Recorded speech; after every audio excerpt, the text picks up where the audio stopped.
भगवान बुद्ध ने अपने पिछले करीब 500 जन्मों का विवरण बताया। उसमें उन्होंने बताया कि कैसे उन्होंने अपने सहनशीलता के गुण को बहुत पकाकर पुष्टकर उत्तम कोटि का बनाया। एक बार एक जन्म में वो किसान थे तो उनके दादाजी की मृत्यु हो गई। उनके पिताजी बहुत दुखी रहते और उनके पिताजी ने अपने पिताजी की अस्थियों को सिराया नहीं गंगा जी में। उन अस्थियों को खेत में एक तरफ रख लिया और 3 टाइम जाकर उन अस्थियों के आगे बैठकर विलाप करते, कहते, पिताजी आप वापस आ जाओ, मैं आपके बिना नहीं रह सकता, मैं आपके लिए बहुत दुखी हूँ, उदास हूँ।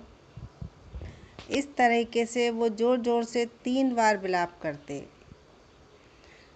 तो भगवान बुद्ध जो उस जन्म में उनके पुत्र थे वो उनको अनेक प्रकार से समझाते, लेकिन पिताजी की समझ में नहीं आता।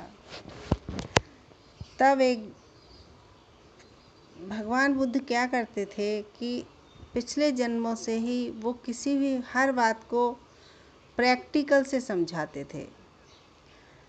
उन्होंने क्या किया कि गांव में एक बैल की मृत्यु हो गई, तो उसी दिन मृत्यु हुई थी, वो उस बैल को ले आए और खेत के दूसरे वाले भाग में उस बैल को रखकर उसके आगे हरी हरी घास रख दी और बैठकर विलाप करने लगे।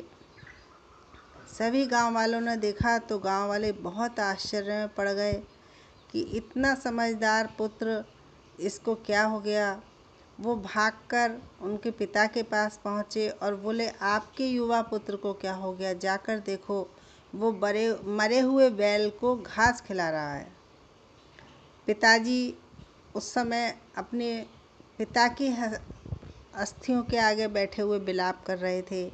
यह सुनकर वो सब कुछ भूल गए और दौड़े दौड़े चले आए।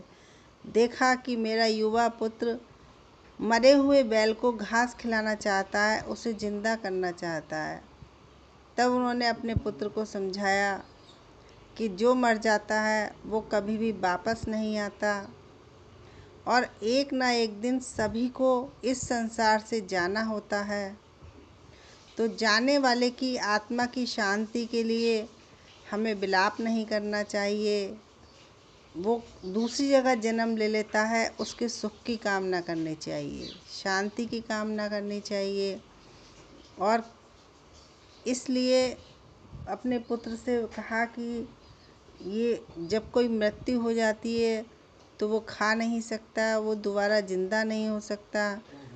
तब भगवान बुद्ध बोले कि देखो पिताजी, इसकी आँखें भी हैं, नाक भी है, इसकी पूँछ भी है और ये मैं इसको हरी हरी घास खिलाऊंगा, नहीं ये बैल जिंदा हो जाएगा।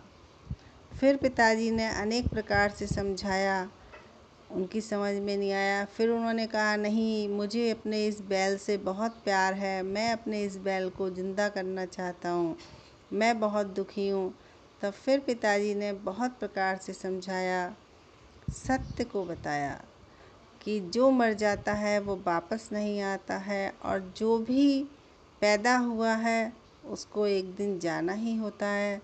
प्रकृति का, कुदरत का कानून है, उत्पाद व्यय का क्रम चल रहा है। यहाँ पर जो भी कुछ उत्पन्न होता है समाप्त होता है। तो इतना बोलते बोलते पिताजी को ही होश आ गया कि अरे, मेरा युवा पुत्र मुझे क्या समझाना चाहता है। वो समझ गए और उन्होंने अपने पुत्र के सर पर हाथ फेरा और कहा, मैं समझ गया पुत्र, तुम मुझे क्या समझाना चाहते हो।